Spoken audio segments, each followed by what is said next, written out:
people, they spend their whole lives reading, someone else's story. They never pick up the pen. Listen, coming up, you're going to learn why that ends today.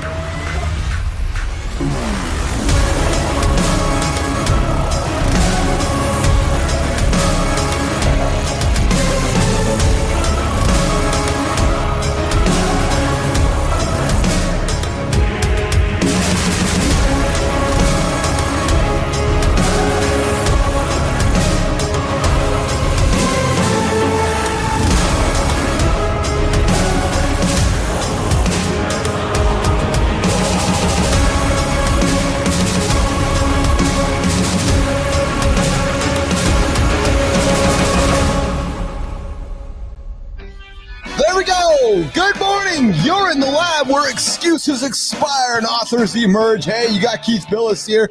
Quick note before we begin, the content is raw. Coming up, the language sometimes is foul. So if you got kids in the room, I don't know, you know the drill. Put the headphones on or walk the motor. Just turn the volume down. We got Jon Andersen, and of course myself is here. CMarty's got some obligations this morning, and so does producer Flynn. And of course, we got the old button presser, Jimmy, over on the buttons. Good morning, Dugan. Good morning, Jack Dugan. I see you there in the comments. Good to have you here this morning, joining us in the lab. First thing this morning. And hey, we're about to flip the script on everything you think you know about transformation. Our friend Adam House, CEO of House of Bricks, is joining us today, bringing this week's brick, breaking down exactly how to write that first line when you're staring at the blank page. You know what it's like? You're like, you got the white piece of paper in front of you, like, oh, where do I start? Where do I start? Adam's going to dig into that out with us this morning. AJ Zeglen's joining us here later this morning with Mind Fuel Rewiring. Yeah, I got to get the marbles out of the mouth this morning. AJ is going to be here to talk about rewiring the psychology that keeps you reading someone else's story instead of writing your own. But hey, first, listen, nation, the League of Business Athletes is live. Here's what that means. 10 spots, 100 days, 100 hours, and one shot at rewriting everything and transforming your life. The question is, nation, the question isn't if you're ready. Nope, the question is, are you qualified? More on that coming up in a minute. For now, listen, I invite you to hit that subscribe to the channel. Subscribe, like it. Tell your friends, smash the like button. Tell everybody you've discovered the only morning show on the planet to help you get your ass out of bed and move forward in life and hit those big, most audacious goals. Jimmy, we're going to pivot to the right to the camera over here. We're going to bring in our friend Johnny. It looks like my camera's a little messed up this morning. I'm going to fix that here. We got Johnny here this morning here in the lab. What's going on, Mr. Andersen? What's up, brother? How are you today? I'm good. Another day in the loop. Obviously, yesterday was the last few days was challenging, but yes, the good part about yesterday was it was a day where I got to kind of process everything through and actually I recognize the silver linings in the situation. It's another thing to actually start to feel them, and I'm feeling them now. So for those of you, for our regular listeners here this morning, Jack Dugan and so forth, regular listeners, we know that Johnny had a family, I guess I'm going to call it a family tragedy yesterday. Johnny lost a friend of the family yesterday, and we spent some time yesterday just reflecting upon losses and so forth. And we're going to spend time throughout the day today. And, John and I connected before the show, and John, would you tell me? You're like, hey, yesterday's part of the process, and today's the day you got to get up and keep moving forward, right, pal? Yeah. Yesterday was the tough one in terms of not wanting to get up, not wanting to, but it was, I think that's the one beautiful thing about, habits and personal standards. Then when you really need to do something you don't want to, you've practiced it so many times, it becomes much easier to execute when you feel like you can't. Yeah. Because that you can, it just, that voice tells you can't. And when you've overridden that voice enough times, you just go. Well, and there's somebody starting their day right now and they're thinking to themselves, I'm going through a tragedy or I'm going through difficult times right now. And Johnny, it's so easy. It is easy just not to go. And I know you and I, we laughed because we're here this morning. It's just habits, right? There's really no decision to make. You just roll over and go, right? But I got to think yesterday, you even said yourself, you're like, I just don't know if I can go today, even though you did. The brain's a powerful thing, eh, brother? It's a powerful thing. Oh, 100%. And keep in mind, it's the way that it's the way the brain was designed. Yeah. It was designed to get us to avoid anything that was going to exert energy, because way back when, energy conservation is what kept us alive, when we didn't have enough to eat. So anytime we could do something that would conserve energy, that's what a brain was programmed to get us to do. Obviously we don't live in a place where we don't have enough to eat anymore. And the problems that we're trying to avoid are not going to eat us for lunch. So it's a very, very different, the brain now is, when thousands of years ago, our brain was our friend. It kept us alive. Now our brain just makes us fucking lazy. Johnny, how's Terry doing today, brother? How was Terry yesterday? How's her friend, and how's Terry doing today? Today they're doing, so I haven't talked to him yet. Obviously it's pretty early for most people. Yeah. Yesterday I talked to him right before they're getting ready to go into ground zero, if you will. Yes. To go in and gather. And they were pretty grounded. They had, I guess, they had spent the time preparing and they were doing good. And, for me, what I'm kind of letting them know is, hey, I'm here. I don't want to keep poking in your business, because you got to stay focused, but I'm a text away, I'm a call away. And, they're doing well. And have you talked to your daughters? Yeah, of course. They're all doing well too. It's weird because it's,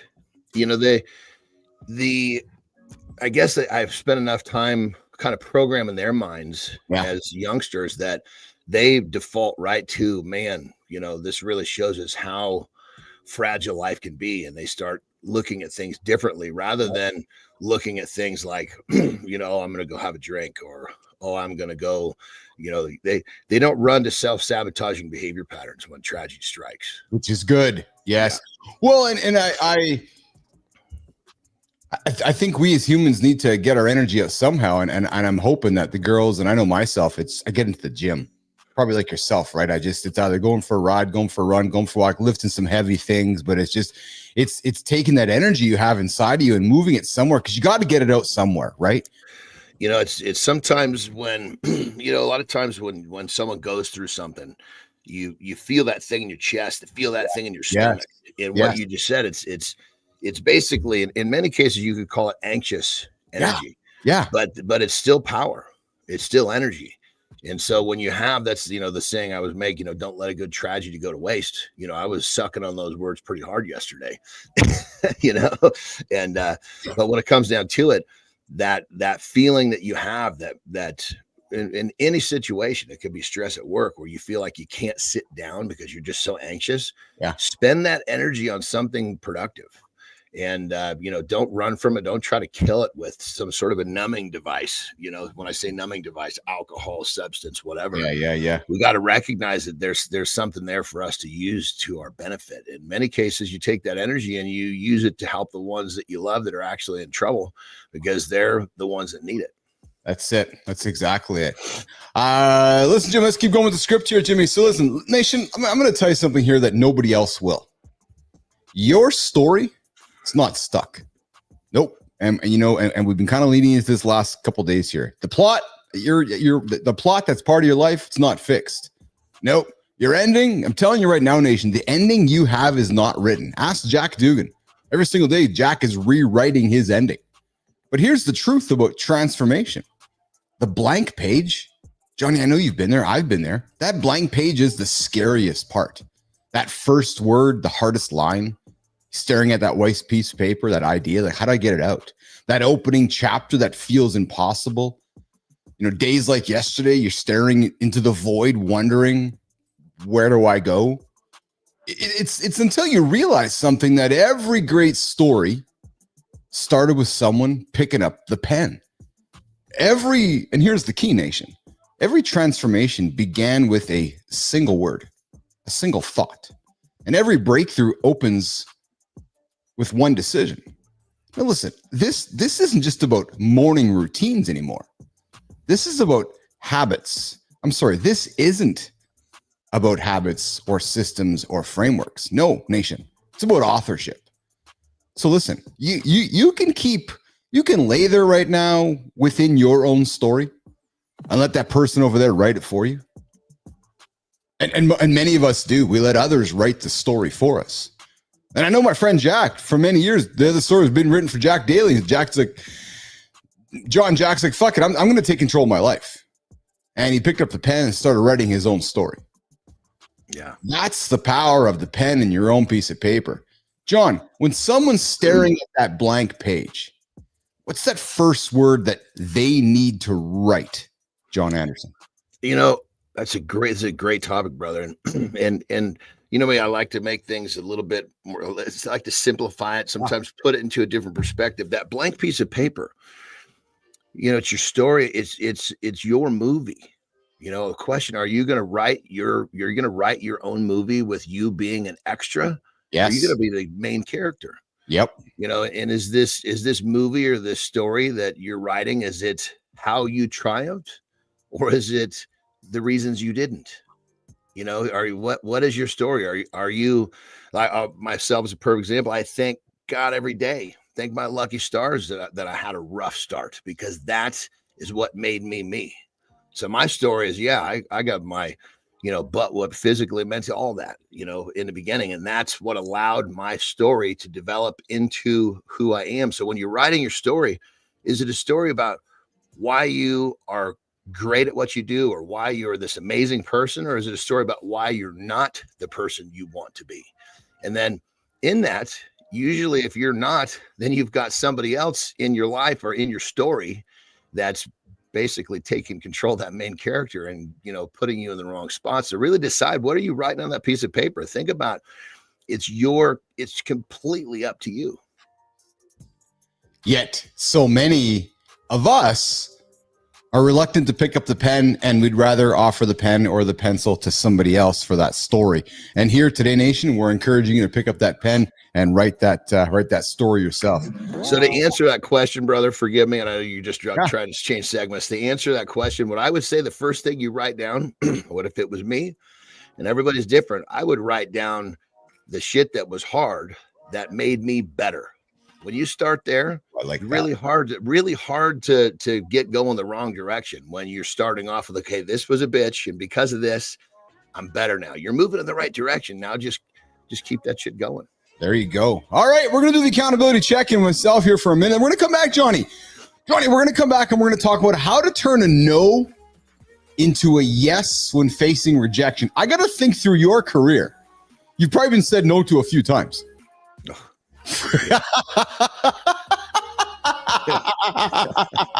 You and me both. So we're going to come back in a minute, Jimmy. We're going to get into how to teach Nation how to turn no into a yes as part of our next segment for Center Stage. But first of all, guys, we're going to get into the accountability check-in. And here's what I'm going to invite you to do right this moment.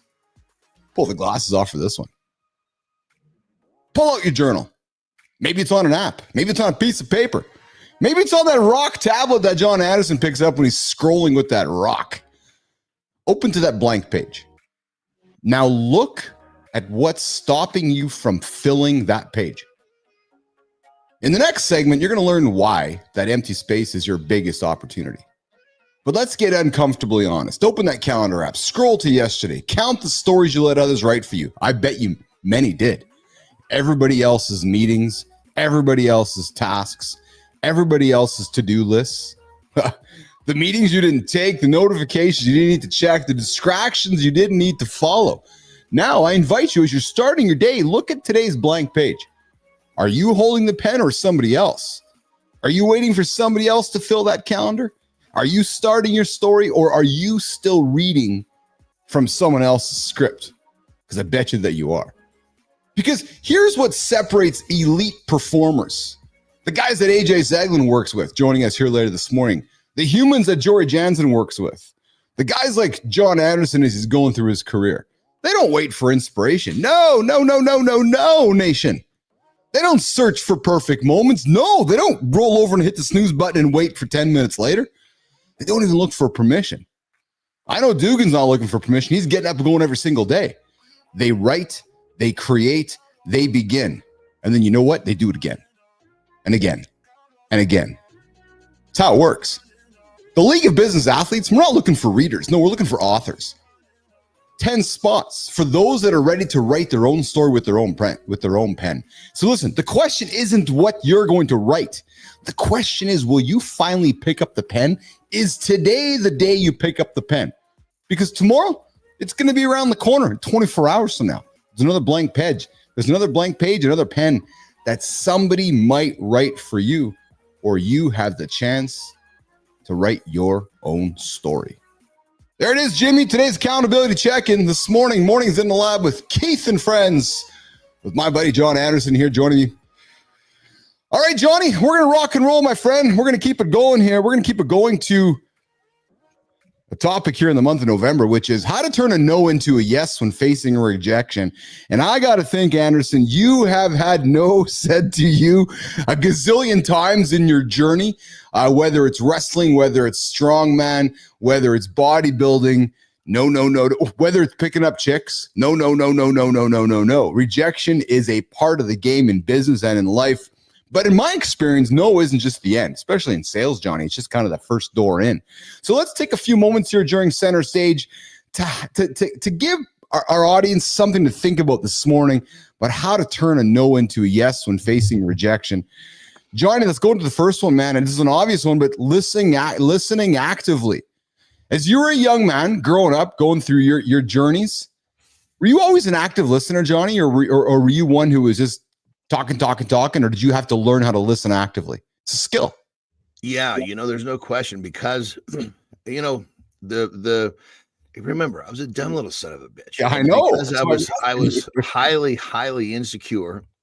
So a lot of it was like, I did a lot of like, I guess you'd say I was either dead silent, just scared to death, or I was talking too much, because basically it was my mechanism. It was like a nervous chatter.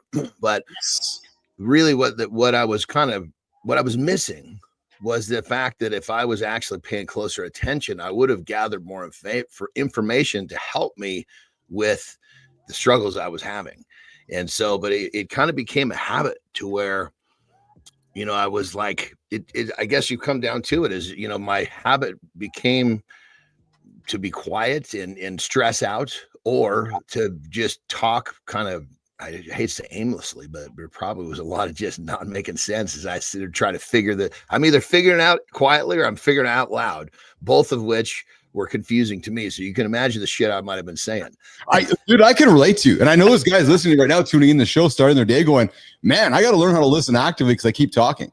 Or you go into a situation and you feel, I think a lot of us humans, Johnny, don't like awkward silence. So we talk, right? Yeah. And then we lose this idea of actively listening because I'm already thinking what I'm going to say before you're even done talking. Yeah, 100%. And as I've gotten older, and it's something I still focus on. Yes. And, it's especially with, my kids, especially because as an adult, before they were adults, I was constantly trying to just program their minds, because a lot of times, of course I wanted to listen to them, but at the same time, a lot of what they were saying, it was influence from people I didn't want them to have influence from. So I was trying to kind of rewrite some of that stuff as their influence was. And keep in mind, I hate to say this, but there was a lot of teachers that came along through their journeys that were not really giving the message that I thought was proper. And there were some that did give the proper message. I paid close attention to what they were hearing. And so as adults, now that they've become adults, my job as a father is very different. And now I'm really focused on listening, because this is where, as an adult, my job is kind of done. They're young adults now. So now it's probably, I'm getting better at listening at a rapid rate in my 50s than I did before, because now I have a real reason to listen to my daughters. Yes. Johnny, the other thing we want to encourage somebody right now as they're going through either a sales call or a conversation with one of their colleagues this morning, or perhaps even a family member, Johnny, is this idea of how to turn a no into a yes by acknowledging someone's concerns. So someone's taking the time to put some thought into something and they've said something to you. What you might do quickly is just dismiss that. What I'm encouraging you to do today, Johnny, as you go through your day, is to pause, reflect, and go, okay, wait a minute. I hear Keith saying something. I want to acknowledge what he's saying. I want to acknowledge perhaps what his concerns are. And then you might lean in and say something like, I understand where you're coming from. Perhaps you can explain more to me. And right off the bat, Johnny, going into that situation, my guard comes down You've leaned in, and the whole situation has been defused because you've now acknowledged that something's up with me. Talk about that. I'm sure. Listen, let's go into the relationship side of things. I got to think when you go into a situation with Terry, and I'm getting better at with Lauren, but it's acknowledging where your partner or where your colleague is coming from, Johnny. Yeah, and sometimes that's a bitch because you don't always know. No, yeah, yeah, and as a fixer, I have a really difficult time, like trying to, because of my need to want to fix, or my reaction to want to fix is in realistic. I said reaction because what I should be doing is responding, not reacting. But as a fixer, I react often. Yes. And when I react, I'm not really understanding the roots of a lot of this shit, because in so many cases, like, thank God Terry will tell me, I just need you to listen. And it's like, boom, thank God. I know exactly what my job is in this moment. And other times she doesn't say that. So I'm kind of left to figure out what I'm supposed to do on my own. And obviously sometimes I get it, sometimes I don't. So it's a challenge. I mean, communication with someone, especially someone you love, it's important because, you want to, obviously people want to be heard. They want to be understood. And so I think, we're talking about probably one of the, in terms of like love relationships, this might be one of the biggest challenges that human knows. All right, so then we go to the next one. Good morning, Shinku. I see you there, brother. Good morning. Good to have you here this morning. Listen, you're hanging out with Keith and John. Marty's off doing some obligation this morning. Flynn's doing the same thing. So you got the two pillars. You got the two, the two pillars of the Business Athlete Performance Lab, the two guys holding up the table to the platform here, hanging out with you guys. We're like wine, brother. We just get better with age. That's it, pal. And we are hanging out, going through how to turn a no into a yes. And, as you guys are starting your day, whether it's a personal relationship, a business relationship, you're going, I got to go into the meeting to how do I handle the situation? And we've talked about listening actively. We talked about acknowledging concerns. And here's a big one, Johnny, clarifying a misunderstanding. Sometimes a no happens because of a misunderstanding. Terry has said something, you've said something, I've said something, and you're like, oh, well, hold on a second here. And then you talk, you argue, you bellyache back and forth, and you go, wait a minute, there was a misunderstanding here. And I think that's where you got to slow down the whole thing and just kind of clarify the situation, right? Because misunderstandings lead to speculation. Speculation leads to negative emotion. Negative emotion leads to negative stories in our head, Johnny, and the whole thing spirals out of control. You know what I mean? And that's one thing I've actually got pretty good with. Yeah. With Terry and my my current relationship, which is going to be my last, I'm committed to that. You and me both. Is that, when there is a misunderstanding and we somehow figure it out, it's like, whoa, this is fucking perfect. Yeah. Because this whole thing is existing off of a platform that doesn't even exist. Yes. And I'm really good at saying, hey, you know what? I can let this go right over my shoulder and we can move on with no issues. And I've gotten really, really good at that because I guess when it comes down to it, I don't need to be right. I want to be happy. Well, you said that a couple weeks ago, man, and I've been hanging on that one because a lot of people need to be right. Oh, and I was one of those guys for a while. It was terrible. Yeah, and right equals ego, right? And I heard you say something like, I don't need to be right. I just want to get. It's not about being right. We just got to find the right solution. I don't care what the hell the answer is. Yeah, and on that matter, on that level, you don't even have to agree to be happy. No. It's like, Terry and I we come to listen. We'll agree to disagree. Let's move on. Yes. Yes. And that's okay too. Yes. Because if you think about it, if you agree on every little single thing, somebody's bending over constantly. And you don't want, that's not a platform for longevity. If someone is just saying what they need to say and not sticking, being true to how they feel, then that's usually not a good recipe. Well, you know what, Anderson, I'll tell you right now too, it's something I learned here last little while, just through readings and just through, life experience. In many ways, agreeing to disagree is not the right approach. So you and I, let's not pretend. So you and I are going through a business situation together, and we're both leading teams. And if I'm going to agree to disagree with you, and then I go back to work with my team, I'm essentially just giving you the finger and saying, I don't fucking agree with that guy. So what I'd rather suggest to you as a colleague would be saying to, you know, Johnny, I don't agree, but I'm going to agree and I'm going to commit so that I show the team and I show so I show the family that I might not agree with where Johnny's going with it, but I'm his partner and I'm going to commit to Johnny because now I'm showing the team that I'm beside you.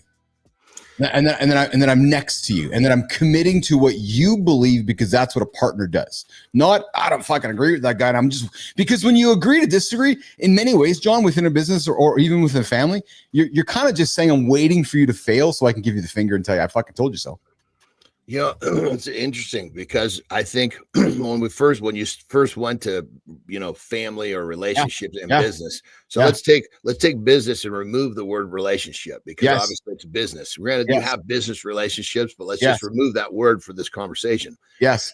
In business, I 100% agree. It's like, look, we have to come to some sort of an understanding, some sort of a compromise so we can both be proactive so that we're both, you know, because business is not just, to be successful, you've got to have other people involved. If we're talking about real success, high level success, you're never going to do it by yourself. So in business, I agree. But in I guess in relationships, I think you're not being quite so stringent on the fact of, you know, I might disagree, but it doesn't mean that I want you to fail. It just means that I think it should be done differently. That's right. No, and I can't disagree with that. And Shinko's coming in here with some great comments here. And Shinko's like, and I agree with this one. There's still a bitter taste when we agree to disagree. Right. So, and I don't know. And Shinko, you said it best, right? Humans are tricky beings because I don't know if there is the right answer, you know, whether, you know, if I don't agree with you, you know, if it's my wife, you're like, you're swallowing it and you're moving forward basically. Right. I'm going to come from the other side of that though, brother. Tell me. So agreeing to disagree, I can totally see where that's coming from, but I think you're still too ego oriented to say that. Yes. I think when you say, look, well, we can agree to disagree means, you know, hey, it's okay. There's no, you know, you shouldn't have it shouldn't taste like acid in your fucking mouth to say, I'm sorry. You know, it's like if you're really operating off of, you know, love and emotion, agreeing to disagree is almost like saying, you know what, we can make sure that there's no tension from this issue moving forward. I respect your position. You respect mine. They're a little different, and that's okay. Funny how sorry is such a good morning, Yan Tang. I see you there. I'm just hitting you a comment. It's funny, Johnny, how sorry is such a hard thing for us to say as human beings, right? I'm sorry. I'm sorry, man. We just sometimes as humans, men, women, the ego gets in front of us and you're like, I'm walking up to you as my partner, Johnny. I'm ready to go.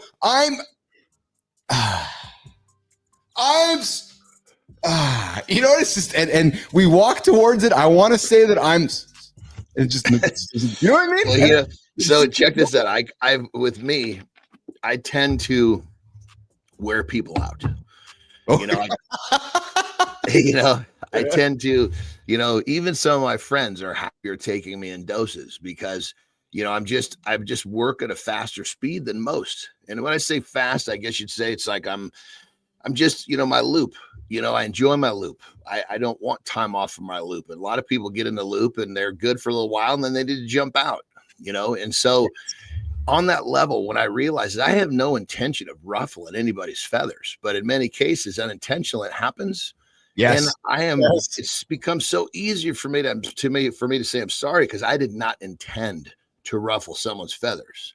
And it happens enough where saying sorry has become quite easy for me because I don't ever intend to just ruffle someone's feathers because of who I am and how I live my life. But when it happens, my apologies. I hear you. All right, we got Adam House hanging out in the green room. Johnny, we're going to come back and keep the conversation going around how to turn a no into a yes as we continue with the show here. But we got Adam House waiting for us in the green room. Jimmy, I'm going to do this.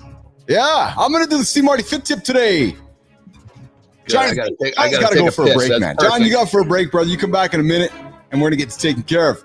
If I had Dugan here, I'd go the Jack Dugan fit tip of the day here. Jack's down 40 pounds, fucking rocking and rolling it every single day, getting up and showing up for the show and winning life, learning how to take those no's and turn them into yeses. Hey, listen, let's talk about three, not one, not two, but three muscle building fundamentals every man should master, except you, Jimmy, to see real gains and maintain strengths.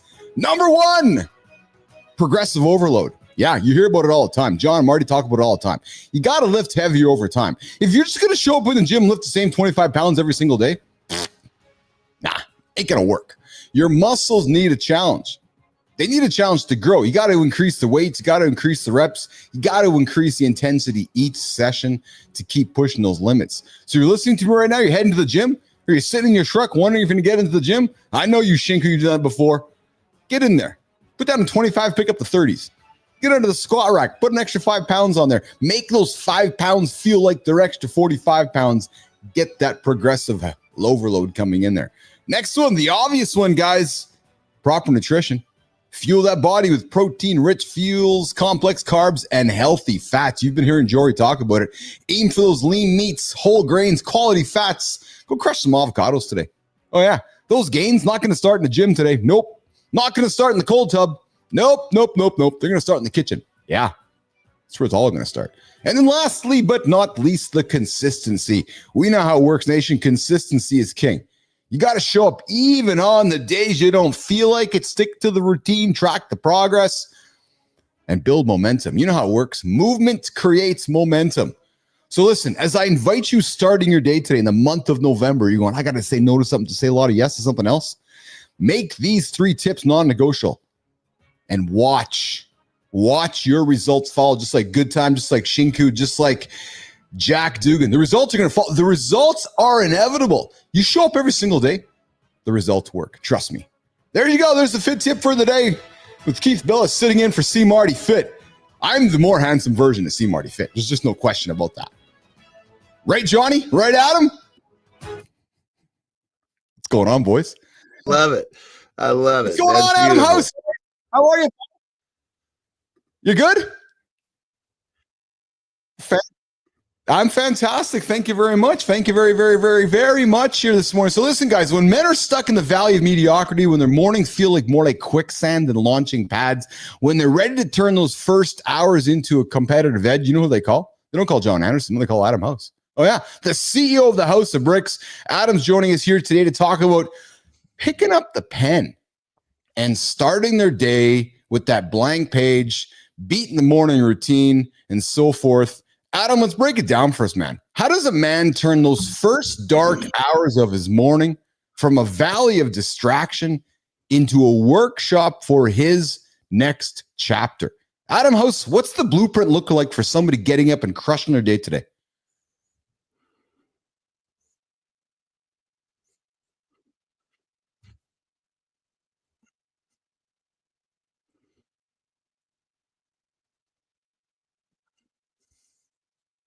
Yeah.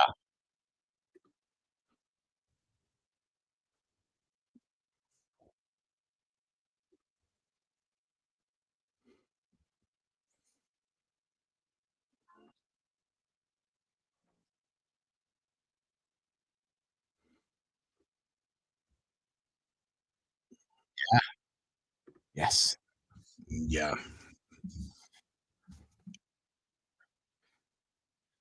I like the analogy of the valley, Adam, because you're standing in the valley and you're looking around you, and all you're looking at is essentially accomplishments. And you're standing in the valley asking yourself how you're going to make those accomplishments. And what do you say to the guy standing there, Adam, going, you just got to take the first step? And the guy's going, but I don't know which way to go to get out of the valley.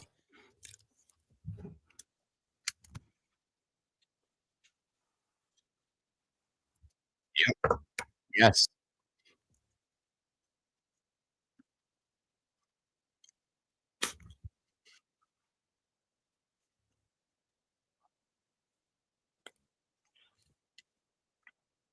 Yeah.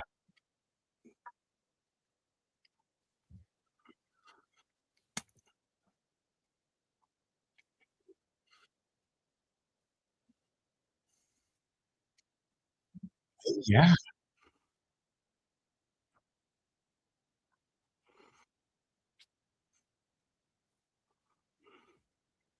love that. Yeah. Yeah. Oh, I love that.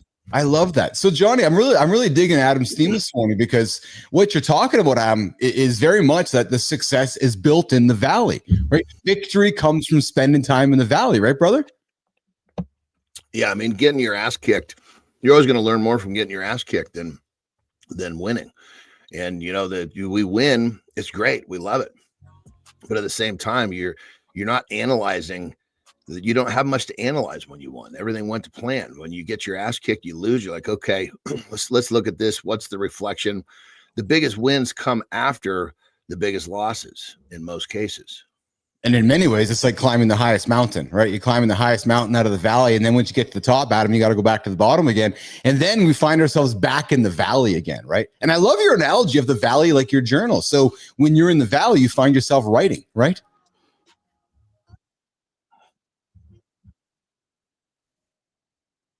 Yeah. Never happens. It only lives in our minds. I love that, brother. I love that.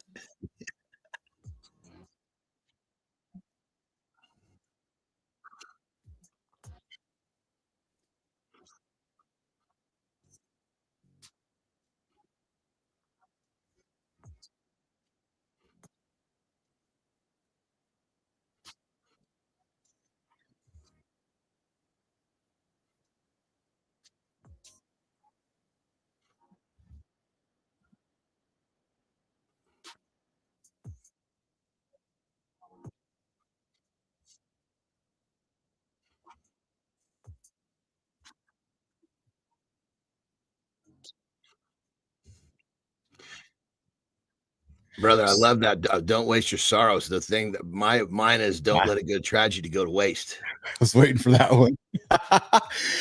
Adam, so here's a question for you, brother, because this one, this is intriguing to me. What do you do when you're in the valley and you're looking at that white piece of paper? And you start your day, Adam, and you're like, okay, I'm here. I got a pen. I'm in the valley. I'm staring at that white journal. And what's the first word that's coming out? Like, how do you do that, brother? Like, how do you start? Do you just dump from the brain? Like, there's somebody listening right now. I'm telling you right now, there's somebody listening to you right now, and they're going, but I don't know how to start, Adam. Are you just saying, just start dumping your words out? Is that the advice you're going to give somebody? Exactly. Yes.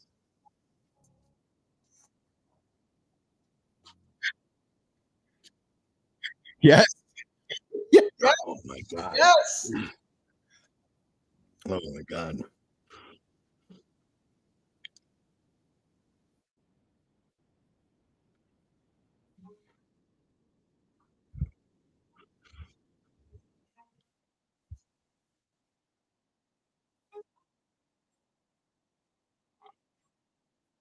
I was just going to ask you. So I'm going to ask both you guys this. Do you go back and look through your old journals, Adam? And do you say to yourself, what the hell was I thinking? And because I have sometimes done that myself, and I'm like, oh, and do you question your head, or do you just accept what you've written? This is an interesting topic to me.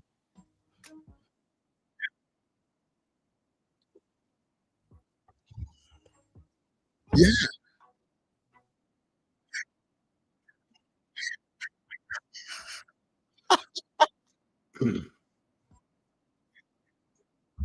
Yeah.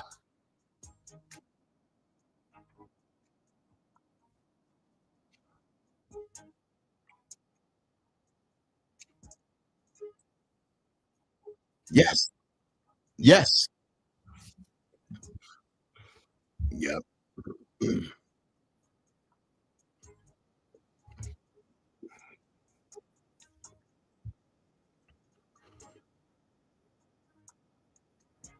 Yeah, it's funny because it is your journal, and I suspect most of us, when we want to journal, we think there's a right or a wrong way, and then what happens often, Johnny or Adam, is we don't start because we're too focused on getting the journaling process correct, especially if somebody's neurotic, like maybe myself, or like, oh, I got to get it right. When actually the reality is, no, just get what's in your mind on paper and then move on. That's how you get out of the valley. You're going to do it again tomorrow, and when you do it every day like that, you realize it doesn't have to be perfect. It's an exercise. It's putting your brain in the right spot, so and one of the drills that I'll have, clients of mine that are, when we're doing the mental exercises to kind of reprogram how they view life, I'll literally say, if I'm having a hard time getting them on the right track, say, listen, piece of paper, split down the middle, write a big line down the middle. You're going to write basically one side, you're going to write all the shit that stressed you out. The other side, you're going to write the shit that stressed you out that actually came to reality. Yes. And usually it's almost perfectly what Adam said, about 80%. Yes. And then once you start to actually put it on paper, you realize, holy shit, I worry about this, this, and this. And it only lives in my mind. Yes. It's powerful. Yes. So I've recently, Adam and Johnny, I've recently adopted the new Apple journaling app on the iPhone there. And it gives me a prompt. When I open it up, it gives me a prompt. So right now the prompt is, what's your intention for today? And I love that, boys, because I can log in and I got this prompt and I can just kind of dump it out of my brain. Right. And I'm finding that very helpful to get me out of the valley on days. And I love how, Adam, we talk about getting out of the valley to get to victory. Right. But it all starts in the valley. And Johnny, every morning we start in the valley, don't we? Every single morning we get up out of bed and you're starting at the bottom of the base of the mountain. Yeah. I mean, it was crazy. Yesterday, our guest was talking about his method about one was remove, one was purpose, one was gratitude. It is literally, I have the same drill I do that I teach as well. It's just basically, it's the same three things. It's just formatted a little bit differently. And it's pretty amazing when you find people that have developed some, I don't call it mental strength, mental efficiency, maybe call it. Yes. There's some level of reprogramming, refocusing on a daily basis, because just like you said, every day we wake up and we're behind the 8 ball. And if we allow ourselves to stay there, that kind of determines how we live our lives. And we can live our lives as the glass is half full, or we can live our lives, the glass is half empty. This morning, it probably took me about 40 minutes to snap myself out of it. Next thing you know. No kidding. Yeah. Well, and the crazy thing is Terry, she's gone. She's, with her friend. And I'm here. I'm in the house by myself. So I just fucking nowhere. I just fucking yell, fuck yes. As I felt, me getting in the right spot. And I just kind of, that positive energy just came pouring out of me. And I could do it vocally, which was kind of fun this morning. I love this. This is good advice this morning, Adam, talking about getting out of the valley and walking towards victory. And it's especially succinct compared to the conversation we had yesterday with Dr. John Page. Johnny, because he's talked about how he starts his day and attacks those three things, and it's very much linked to journaling. And Johnny, I know you've had a tough day yesterday, turning tragedy into something. And Adam, you talked about this morning how to take something negative and turning into a positive. So, Nation, as you're starting your day today, and you're hearing Adam and myself and Johnny talking about, you're starting your day, you feel like you're in the valley, you feel like you're stuck somewhere, you're looking around, you got mountains everywhere, you got these mountaintops you got to climb. You're thinking, holy fuck, how am I going to get to the top of that?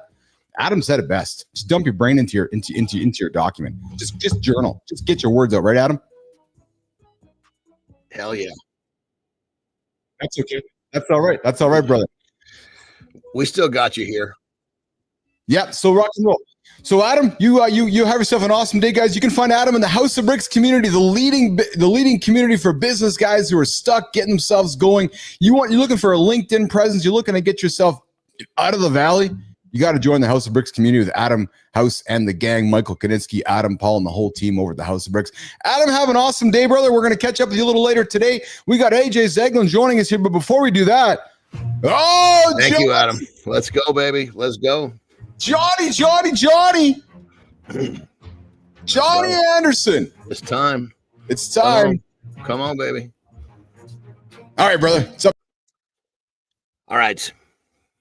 So many people talk about not wanting to be average. Well, here's the deal. If you don't want to be average anymore, you've just got to stop doing the shit that average people do. And it's not as difficult as you think. Because unfortunately, or fortunately for you, average people repeat the same mistakes, usually on a daily basis. So what do you got to do? You got to look at your day and you got to remove some of the things that you're doing that are holding you back. And you've got to implement something into your day that's going to help you move forward in whatever it is you want to do that's going to be beyond average. Here's the thing.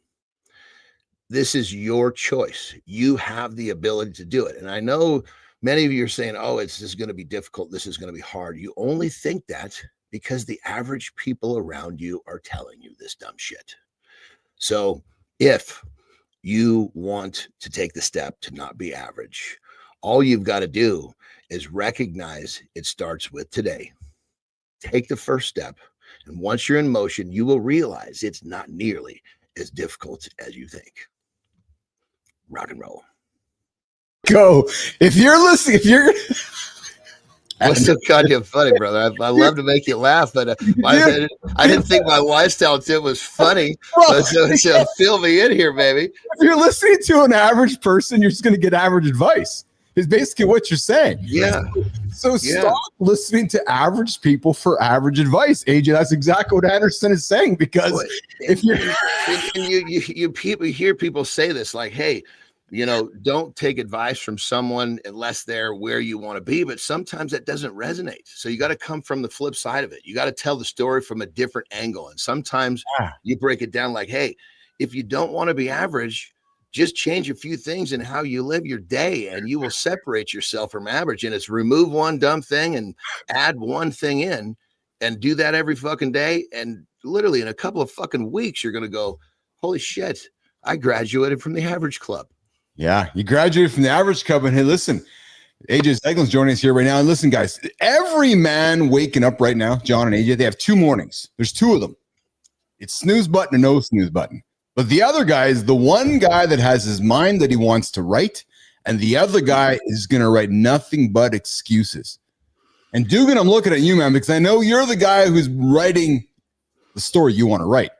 You're not letting somebody else write your story anymore. You're like, fuck that. I'm writing my own story. In the next 12 minutes, we're going to hang out with Zeglen, AJ Zeglen, our mind fuel expert. And we're going to talk about why your brain fights your strongest hours and how to shut down that resistance for good. And AJ, when elite performers, the guys you've worked with in the gym, in the clinic, who are coming to you and talking about rewiring.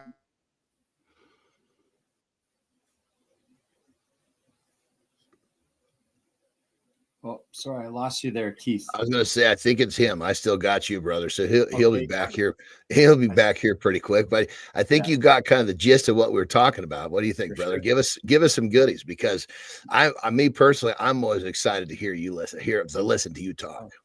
I was going to add one quick thing to building off your lifestyle tip that I wanted to say, brother. I really love the tip. And I have a saying that is, or it's not my saying, a saying that I've adopted, that I've learned over the years. And it's that action offends the inactive. Yes. And what I've noticed is it's true. If you decide to take that step, you decide to commit to that action, you're going to know right away, right? Like you talked about these average people not wanting to get better, not wanting to improve.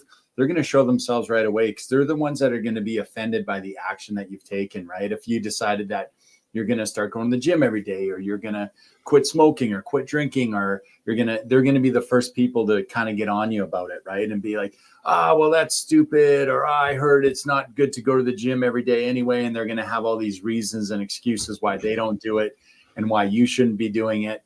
And it's in reality, it's just because, it's easier for them to do that than accept that responsibility on themselves. Right. 100%. And so you've somehow, it's a simple saying, but I love it. And, if you're trying to spot the people that are trying to hold you back or keep you average or giving you average advice, like you said, you'll know right away, because that action that you take is going to somehow offend them, and they're going to have some sort of negative take on it. Well, yeah, and 100%. And I love that. And that kind of almost goes back to a conversation we had about I'm having a brain fart, but we set basically boundaries for ourselves, right?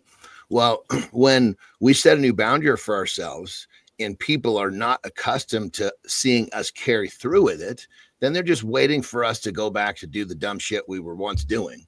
Right. And so, when it comes down to it, we're taking that step, to get out of the average club, which then, of course, everything you were talking about a second ago, you have to realize that you're going to get resistance from the people around you, because they don't, number one, they're used to you going back to your dumb shit real quick. So they're like, okay, don't bother me with this. I want you to have these French fries with me right now. That's what I'm used to. So you got to remember that if you're going to do this, you got to stick to your guns long enough that people are actually going to recognize you set a new boundary and you're going to stick to it. Because without that, those people that are, if you continue to try and fail, I shouldn't, nothing anything wrong with failure as long as you continue to try. But you got to remember, every time, quit is a better word. Every time you set a standard for yourself and you don't uphold it, you're going to get those people that are going to step up. So you got to remember, when you're taking this step not to be average, you've got to stick to it long enough that the people around you actually can see that you're going to stick to your guns. So you're committed to it. Yeah. And then at that point, you'll start to realize, okay, there's some people that I'm going to have to probably create a little more distance with. And there will be other people that you're going to pull a little closer because they're kind of in the same boat as you are. I have a saying too. And I love the fact you said, it's not our sayings. We've just adapted them because it's very difficult to come up with a new one, with all of the great people before us. But I always say, you got to surround yourself with people that want something for you rather than people that want something from you. And that kind of goes into what we're talking about there. Talk about that a little bit, brother. I love that. Yeah, no, absolutely. It can be tough to find the right people to surround yourself with, and also to be the right person, right? And that's usually where it starts from, right? Like, if we want to surround ourselves with really good people, guess what? The first step is be those things yourself, right? So be those things. So you want to surround yourself with people that are, positive. You want to surround yourself with people that are committed to their goals. You want to, surround yourself with people, maybe let's say, that are physically active, or that, or that educate themselves on a lot of different topics, so they're very well read. If you want to surround yourself with those types of people, become that person yourself, right? Get going, get to the gym, be positive, be supportive of all the people around you, whatever they're trying to accomplish, support it. Stay committed to your goals. Like you said, those little steps and just that consistency over time is obviously the biggest factor in that. And do all these things and be the person you want to be. And all of a sudden you're going to notice those are the people that you're going to start to attract, right? Those are the people that you're going to start to cross paths with, right? Because now you're putting yourself out there, and you're creating this version of yourself. You're letting yourself to step into that. And these are the people that are now you're going to cross paths with. You're going to attract them. They're going to be in your circle. And then all of a sudden you're going to have what you were seeking, right? You wanted to be in a positive environment. You want to be surrounded by people that support you. Go out and do it first and be that person. And then you're going to notice that those people then will become attracted to you, and you'll have that environment to keep growing in. So you work with a lot of high level athletes, and obviously it's the mental side is what you're focused on. You deal with a lot of athletes that come to you that haven't recognized that they're still carrying around a bunch of people that are still trying to pull stuff from them rather than support them and have them, what is that a big part of what you deal with? Yeah, I mean, you're dealing with people with all sorts of expectations, right? From parents to friends, from themselves to media, to fans, to teammates, to other players, other competitors in the league, to coaching, to management. There's, a million different kind of people that are all involved on a kind of very big scale, right? That all kind of have their little say in it, right?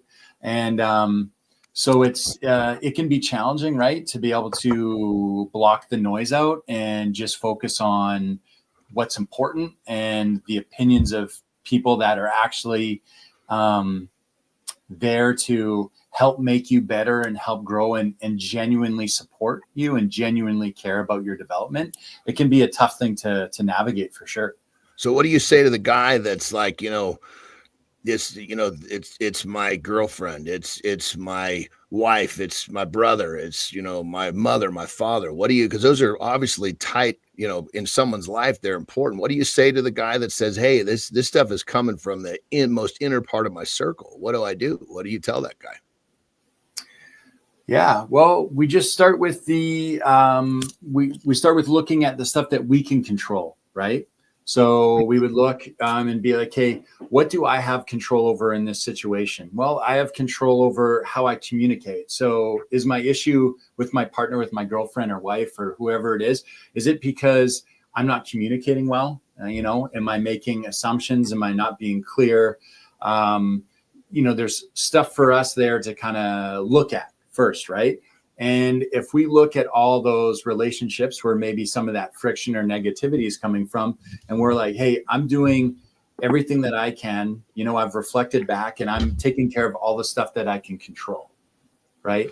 I'm communicating clearly. I'm being honest. I'm removing assumptions from the equation. I'm always bringing my best effort, so it's not like I'm just getting home and I don't have time to converse with mom and dad or brother, sister, boyfriend, girlfriend, or whoever it is, right?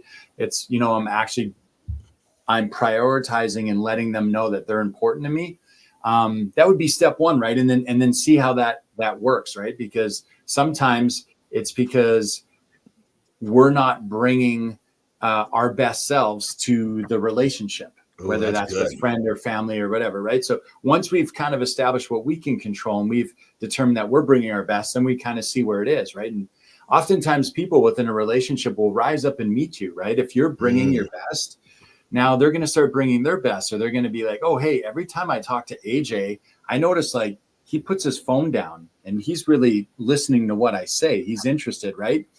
That person is probably going to pick up on that and be like, when I talk to him, I'm going to put my phone down too, or every time I speak to him, I feel like he's really honest with me, or he's, actively listening. He's genuinely interested in what I'm saying. And I can tell by the questions he asks. People usually want to return that favor, right? And you can see the quality of your relationships just increase from there, right? And if you do everything that's within your scope of control and it still doesn't improve and get better, well, now it's maybe time to kind of reevaluate where those people sit in your life and how much credibility that you give to their input and their feedback. That's so good, brother, because when it comes down to it, in a lot of these situations I went through, it was I started to make the decisions and create, my daily life in a certain way that was going to give me the outcome of success I was looking for. A lot of the initial resistance from the people close by is they think you're leaving.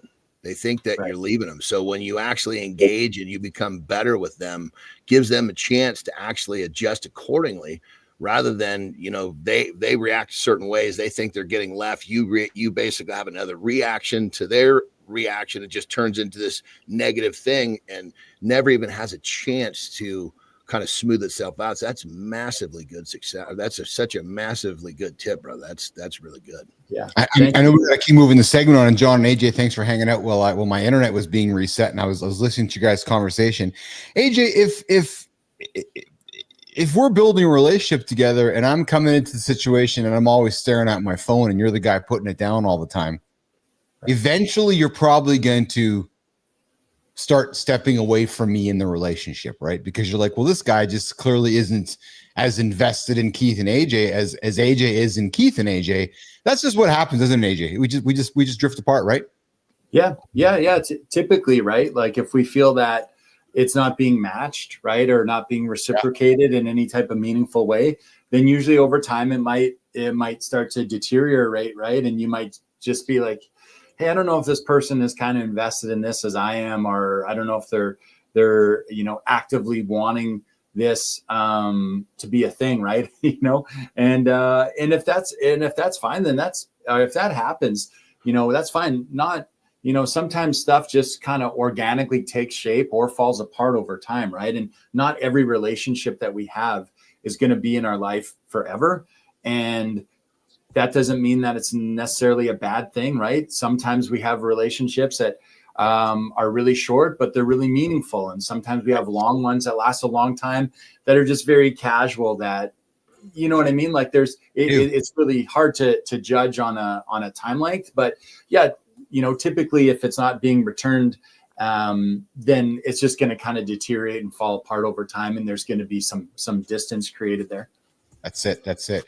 AJ, thanks for hanging out this morning. I apologize that I wasn't able to be part of the full conversation. That's awesome. You guys had a chance to hang out here this morning. Nation, you guys can find AJ Zeglen on LinkedIn. You can find him at Focus Fitness. You can find him at Invictus Performance, Mental Performance.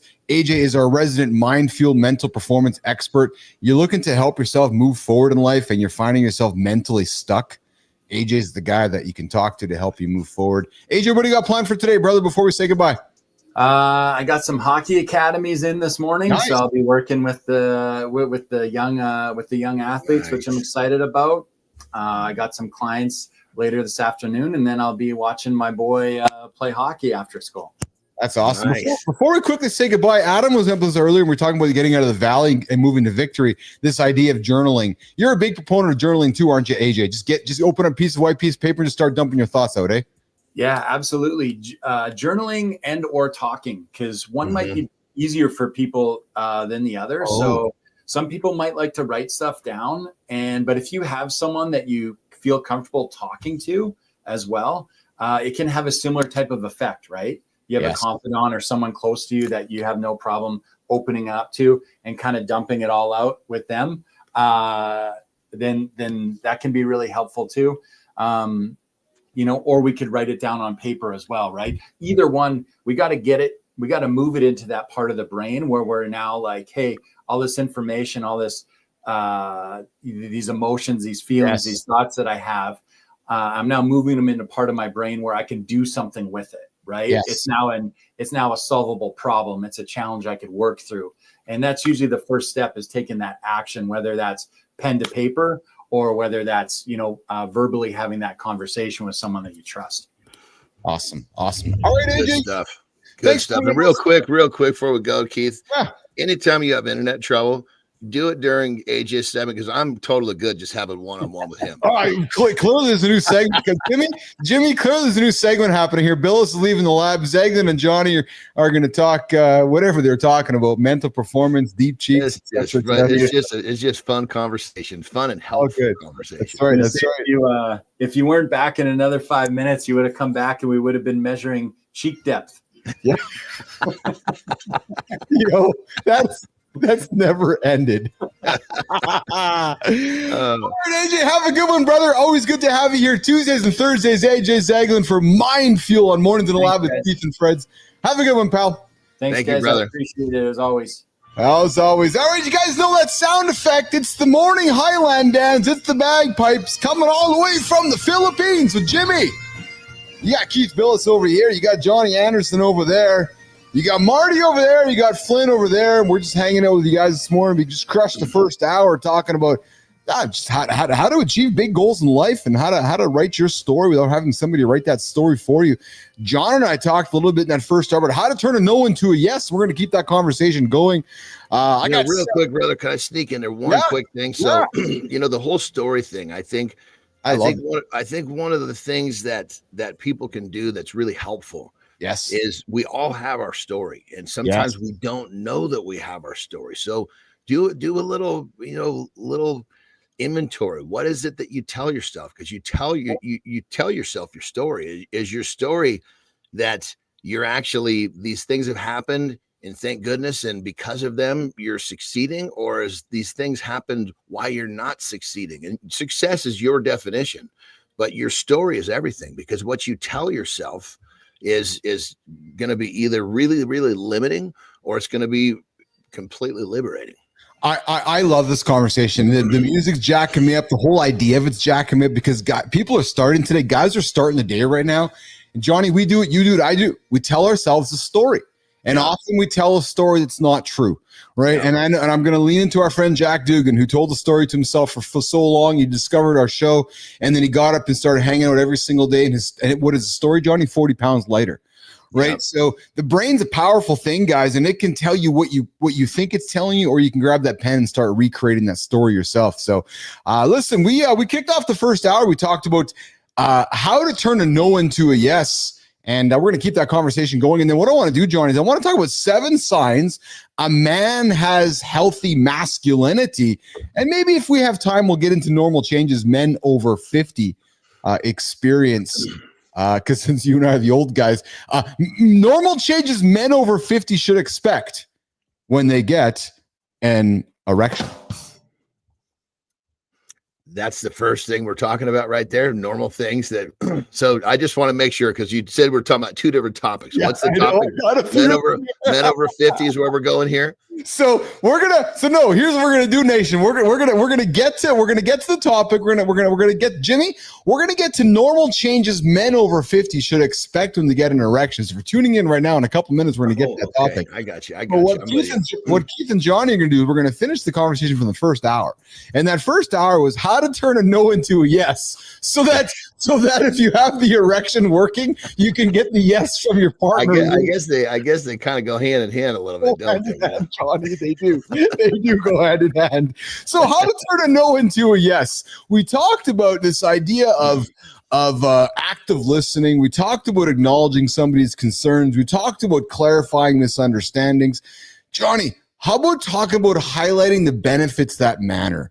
Always tailoring your pitch to the person you're talking to and their pain points. Perhaps it's if your boss, showing them how your recommendations directly solving promotions.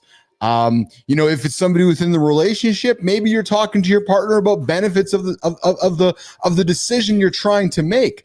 The point, though, is that when somebody's saying no, Johnny, what you might want to do as half of the communicator is shining some of the light on the benefits of the situation.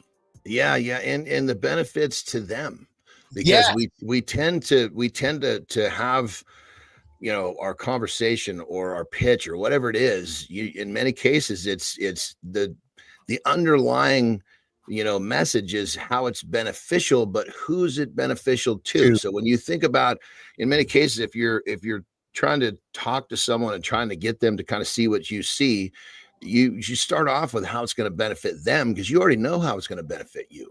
Yes. And bring them a little closer with letting them see that, hey, this works both ways. Well, I think the caution of Johnny is I don't think your role in that situation, though, is to sell and convince, right? Mm-hmm. It's about suggesting the highlights, but I don't think it's not selling. Like, you're not getting in front of Terry and selling the hell out of her. You're presenting the benefits, you're highlighting the benefits, you're half of her partner, you're half of Terry and John, and then you guys can collaborate in making the decision. But if you just stand there and sell, your partner, your boss, is going to look at you like, who the fuck, man? Just shut up. Well, and the thing about it is people want to make a choice. They don't want to be sold. And so, you put everything in front of them so that they're making a choice that's going to be moving in the direction that you want them to move in. Now, keep in mind, it should be something that's both of you want. Yes. So then you're basically, the joke I always make with Terry, this is a straight joke. I say, look, hurry up and agree with me so I can give you what you want. But realistically, when it comes down to is you explain things nice and clear. You explain things from both perspectives. Start off with the other person's perspective, and then they'll make a choice. People want to choose. They don't want to be sold. Yes. Hey, you're hanging out with Jon and Keith and Mornings in the Lab with Keith and Friends here. If you're tuning into the show for the first time, we are a morning show to help you achieve your big goals. A couple of guys like myself who achieved a couple goals in life. We help men not hit the snooze button. We help men get moving and hit big, audacious goals. We're talking about how to turn a no into a yes when faced with obstacles. Johnny, offer alternatives. When you're standing in front of Terry, you're standing in front of your colleagues, you're thinking, okay, if this isn't the choice, and then we talked with Adam about being in the valley, think about alternatives you can throw on the table, but be strategic. Don't flood that person with just, okay, this and this and this and this and this. Slow it down. Thoughtfully recommend an option that works best for you, and then present it to them. Johnny. Well, on that level, like if someone says to me no, I mean, I don't like to hear the word no. That's for sure. Down deep, yes. it pisses me off down deep. I'll be honest. Terry will say point blank, he doesn't like to hear no. But, usually when I hear no, okay, I need some more information. So I usually will start to ask questions at that point, because when I'm asking questions, I'm wanting to understand more about what's going on with the other person. It gives me a better perspective on how to deal with the situation and how to make it work for both of us. I want to go here with you because you said something which actually triggers me too. And I think it triggers for a lot of people. When we hear the word no, you're like, I don't really like that fucking word. Yeah. Yet you accept it, but you often will do something about it, right? Mm-hmm. Have you during your time on life use that word in a manipulative way? We're like, fuck, I got to find a way to manipulate myself out of this. No. I think when it comes down to it, I think anybody that says that they haven't is lying. I think so too. Yes. I mean, and I think when it comes down to is if it's really has to do with your position with the person across from you.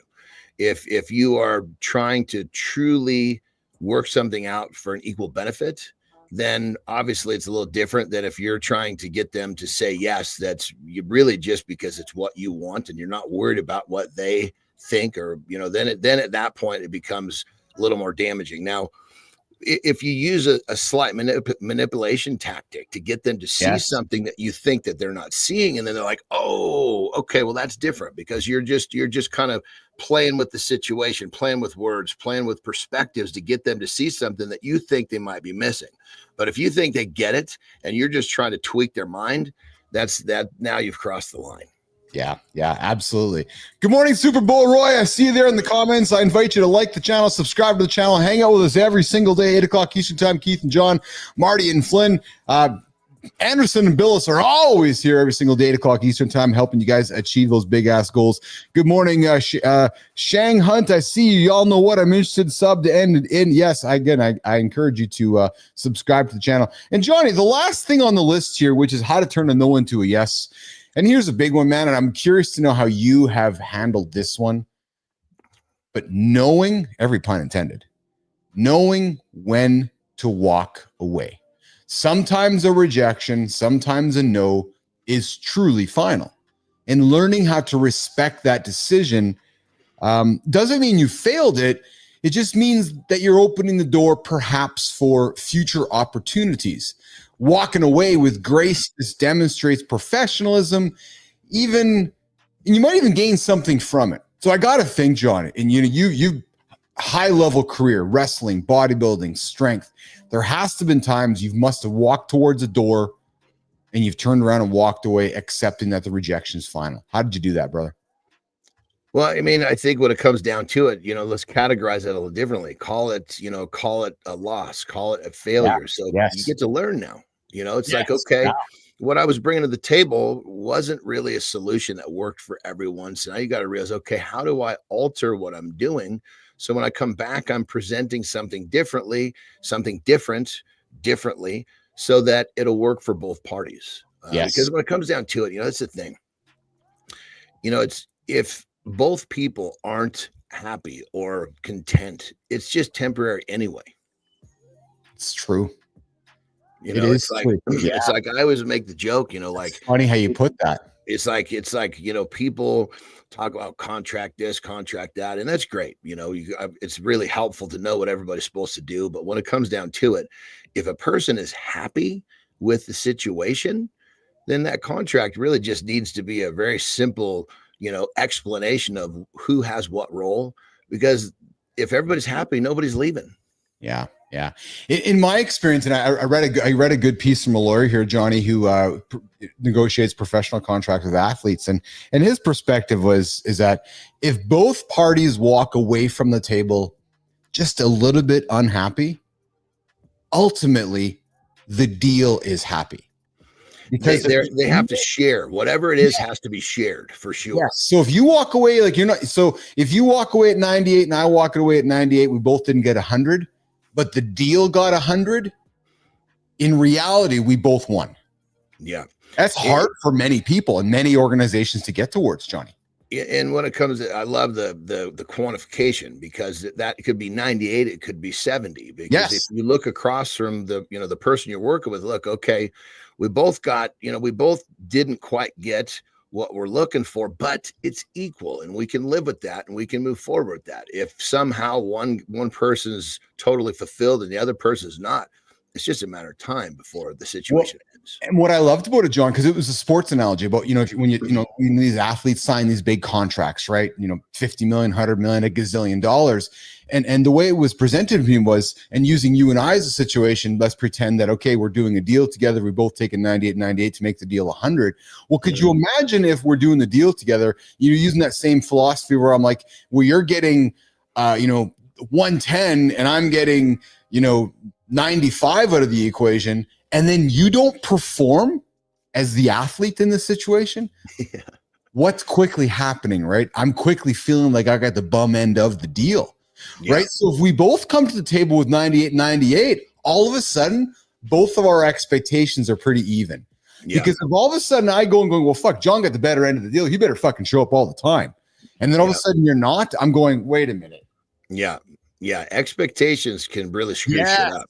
That's what I mean. Expectations are killed. It's like if the expectations of the agreement are not understood, and they're not really well defined, and especially if one person walks away feeling like they got bent over, then they're thinking to themselves, well, that son of a bitch better be at the highest level. Yes. And it doesn't take but one mistake or one, whatever it is for that person to feel like they're getting taken advantage of. And now, I mean, with the way I look at it like this is that if I want a situation to last, number one, I want to set it up where I feel like there's equality within the situation. I'll keep checking in on it because those things, they change. And if you want a long-term relationship, a long-term deal, sometimes they have to be adjusted along the way, you know, and I'm the guy in many cases say, hey, you know what? I feel like if I basically give a little bit more, I'm going to be, number one, I feel better about that. Like when I'm hired to do something, I'm always going to do a little more because that makes me feel like I'm going beyond what I was hired to do. And that's for A, it makes me feel good. B, it shows the other side that, hey, it's not just about, exactly what's put into this situation, into this agreement. He's going to do a little more. And I think that's a big part of it too. When you feel like the person across from you is ready to do more. Yes. That's how you establish that long-term relationship. You're not being paid to do it. You're just doing it. Like that athlete that, he's doing what he's supposed to do within the contract, but he's doing a little more. That organization is going to be happy. That's right. It's so true. It's so true. So I guess really what we're saying here, Nation, is don't always try to get to a deal to win it. Right. Sometimes winning it is actually losing it in the big picture. So that would be the advice we'd offer you here as we kind of wrap up the conversation about how to turning a no into a yes. So, all right, we're 20 minutes after the second hour here with Keith and John here, Mornings in Live with Keith and Friends. What I'm going to do, Jimmy and John, is we're going to do the creator spotlight. We're going to shine a light on somebody here on the platform, and then we're going to come back and we're going to wrap the show up with a topic that men that are hanging over here this morning that are over 50, normal changes. Men should expect over 50 when they have an erection, because men, life is not over after 50, man. Life, you're just starting. You're just starting and you want to rock and roll here because you get to 60, 70, 80, maybe life starts to end. But hey, when you're 50, you're just getting started here. So we're going to talk about the normal changes. Man, I'm 52, Anderson's 52. So we may have some experience with that. But Jimmy, we're going to pivot the attention. I'm going to move my attention to this camera over here. And we're going to take somebody off the LinkedIn platform. And typically myself and Christina do this, but right now we're going to celebrate somebody. He's a CEO of a company on the platform, a brand and demand agency that's rewriting the rules of B2B growth. But here's what makes this fellow different. Now, most marketers are stuck in these sterile, septic offices. This guy's turning forests into film studios. While others hide behind the data, this dude is bringing Irish charm. Yeah, Jimmy, Irish charm to B2B storytelling. And now while the industry plays it safe, this guy's making awesome videos in the woods. Yeah, that's what I said. I said awesome videos in the woods that drive not mediocre. No, they drive serious results. Today's creator spotlight from Mornings in Live, hanging out with Keith and John here, is Jimmy. Drum roll, please. Today's Mornings in Live creator spotlight is, boom, Liam Maroney. Liam. Yes. Today, why are we celebrating Liam today in the lab here this morning? So we're celebrating Liam today. He's got business athlete energy, man. Like this man, Johnny, has spent over a decade leading marketing for tech startups. Now he's building storybook marketing for tech startups. And he's building story marketing into a powerhouse, all while turning nature into his content studio. He's got evidence-based innovation. He's not just telling stories. This guy, Liam Maroney, is engineering growth engines for his customers, combining creative fire with strategic precision, turning brand marketing into a revenue machine through the forest to fortune philosophy. Liam Maroney here, Mornings in the Lab with Keith and friends. And Liam, as you can see, he's all the way from Patterson, New York, United States, and he's be the brand they think of. And if you're looking to hang out with somebody here on the platform, I invite you to check out Liam Maroney, who we are celebrating today, the CEO of Storybook Marketing, the MarTech contributor to Mornings in the Lab with Keith and friends. Liam, listen, my friend, we'd love to celebrate you here in the lab. If you know somebody in your orbit, you're like, yeah, I want to celebrate somebody, come bring him to the lab. We'll shine the light on them, and we'll take some energy and move it in the direction of somebody you want to celebrate here, Mornings in the Lab, on today's Creator Spotlight.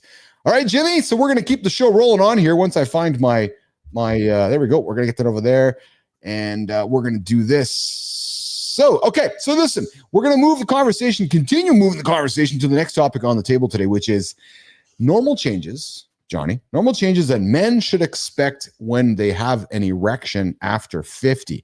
And I got to tell you, guys, if you're turning in right now and you're thinking, oh my God, you know, men, we don't typically experience the drastic hormonal changes of menopause. Nope. Not us. Nope. But the level of testosterone that as we have gradually declines around the age of 40. And guys might not notice these lower levels of testosterone because they don't have the symptoms. However, Johnny, low levels of testosterone might show up as lower sexual desire, lower bone mineral density, and hot flashes. One of the most common changes for men as we age is the time it takes to achieve an erection. And it may take longer for sexual arousal to turn into a full erection. And men, you know this, but I'm going to tell you this right now, looking into the camera. This is normal. Yeah, it's normal. Unfortunately, men, as we get older, it's going to be normal where these changes in erection caused by decrease in blood flow, but it doesn't necessarily mean you have erectile dysfunction. So before you reach for the Viagra, the Cialis, and so forth, talk to your partner, go talk to your doctor. But Johnny, as we age, man, erections change. Well, here's the thing. I think the first thing that we got to address in this topic is the fact that in many cases, as people are getting older, they tend to not be caring for themselves the same way. Mm-hmm. So they're not sleeping well, they're not exercising, they're not eating in a way that's supporting. Because ultimately, think like this: you're living your life that's creating a ripple effect of your health. Question you got to ask is it a positive ripple effect or a negative one? A negative ripple effect on your health in your 50s is going to lead you to not having a good piece of wood most every time, you know, and it can even go libido where you just don't want to have sex. Yes. So I mean, and I can't tell you how many people that I work with, my clients that have, you know, they're kind of they just know that they're not quite up to par with libido and, you know, erectile dysfunction. And a lot of times it's driven by low testosterone. A lot of times it's driven by a whole lot of things. But the bottom line, the first thing you want to do is start paying attention to your sleep, start paying attention to your diet, just take care of yourself. And you may be really surprised just in a week or two that some of the stuff will bounce back for you. So I think that one of the things that we have to understand, or at least address, is that if you're not living your life in a way that supports this, you pretty much guarantee this problem is going to happen, whether you got low testosterone or not. Yeah. And listen, guys, if you're crushing fatty foods, you're crushing booze left and right, you're crushing all those accumulative choices that you started when you're 18 or 20, and you're trying to continue that in your 40s and your 50s, there's no question your sex life is going to change. Your erection is going to change. The ability for you to drive your libido is going to change. So as Johnny said, man, you got to look in your own mirror first. And literally, you know, traveling, like when I'm traveling, I do the best I can, but I don't have all my resources. And if I'm traveling, I was just traveling not too long ago, and I noticed a difference in my libido just because I was not sleeping as well in a hotel. You know, the foods I was eating were not quite as dialed in as normal. So I can feel it I'm 52, and I can feel it anytime that I'm not really dialed in with taking care of myself. Yes. So nation, remember, that erectile dysfunction might be a symptom of a chronic condition such as heart disease, might be because of diabetes, might be because of sleep disorder, might be because of Parkinson's disease. So there's a number of things you want to look at, and talk to your daughter as you're aging, going, geez, I'm having a hard time with an erection. And you meant to say talk to your doctor, just so everybody knows. When you say talk to your daughter, he meant doctor. Oh, I said yes. Yes, thank you, Johnny. And while women can no longer become pregnant after menopause, men can still father children despite their age. However, sperm production begins to get lower, meaning it might be more difficult for them to father children because there's less sperm. Gentlemen, your testicles might also shrink due to the decline in sperm production. Your penis is going to probably change with age. The shaft may develop scar tissue with, to sexual activity, causing the penis to bend during an erection. This curable decision is known as Peyronie's disease. And then, of course, as we also age, gentlemen, I had no clue there was actually a name for that. yeah. So, and that's when over time that scar tissue develops around the penis and it starts to bend, right? So it is a curable disease. And then, Johnny, as we know, especially for us men, especially the month of November, Men's Cancer Awareness Month, the prostate gland, man. The prostate gland, which plays a major role in producing semen, becomes larger around the age of 40. Right. So it's going to continue to grow as you age. So if the prostate becomes large enough, it might press against the urethra, causing benign prostatic hyperplasia, also known as an enlarged prostate, making it more difficult or painful to pee. So, gentlemen, if you're having a hard time peeing or it's hurting to pee, stop listening to Jon and Keith right fucking now and go to the doctor. Right, Johnny? Yeah, for sure. I mean, what the stuff that we're talking about is just, hey, because we're promoting you taking care of yourself on any level. And if you're not taking care of yourself, it's playing into this issue. Not to say that you may have more issues than not taking care of yourself, but that's always going to be the foundation of it, is taking care of yourself. So yeah, 100%. And there's, you can get yourself looked at, go to your doctor, have them do a blood panel. It's going to uncover a whole lot of information that could be really helpful for you restoring your sex life. It's true, nation. And I'll just wrap it up with this, guys. Listen, we're all getting older, man. And the common change, it's going to take longer to maybe get an erection. Don't beat yourself up. Don't look in the mirror and think you're going backwards in life. Slow down, pause, take a deep breath. Focus, doctor, focus. Literally when you think about what you're going to do, if you're thinking about having sex with your wife or your girlfriend and you're not scrolling on your phone, you're going to have a much better chance of getting an erection faster. Get distractions out of the way. We have to focus on everything we do to do well or to be successful.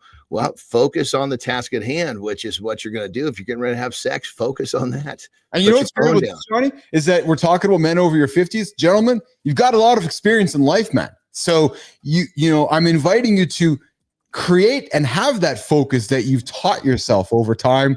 You're not just an 18-year-old, 20-year-old punk. We're talking to you, 50-year-old man. And we're just saying, hey, man, slap your wrist, put your phone down, lean into your partner, and have some focus. And next thing you know, you're going to have some fun. Yeah, that's right. Because that ends up having some fun, baby. That's what it's all about. Yeah. But I will tell you guys, shit's going to change. You might be a little softer. You might need a little more time. You might a little more, but I think it all starts looking in your own mirror and eating some good food, getting some good sleep, and it's going to turn into some good results in the bedroom. Yes. So, Johnny, man, we are 90 minutes in. We're going to wrap the show up. I know you got another big day ahead of you. I got to ask, is Ben still there supervising and making sure you're being held accountable to your content creation? No, he left yesterday, and now he every time I open a door, he's standing there with a camera in my face, So it's actually I love Ben, but I'm definitely glad to not be having that. It was just nonstop 4 days.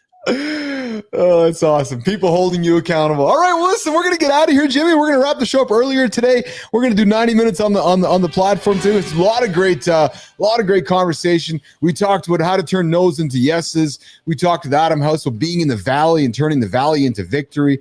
I stepped out for a little bit. John and AJ talked mind fuel, and Keith and John are going to get after their day today. We got guests for the rest of the week showing up in the show here. So we're gonna get back after tomorrow. Richie's here tomorrow. Flynn's here tomorrow. I'm here tomorrow. Anderson's here tomorrow. Nation, have a good day. You know where to find Keith. You know where to find John. 8 o'clock Eastern time, Monday to Friday, right here. Mornings Live with Keith and friends. And you got producer Jimmy putting the buttons as well. Johnny, have a good one, brother. I love you, man. Right on, brother. See you guys. Love you too, brother. See all you guys tomorrow. See you guys later. Thanks, Dugan. Thanks, Shinku. Thanks, you guys. We'll see you later. Jimmy, let's get out of here.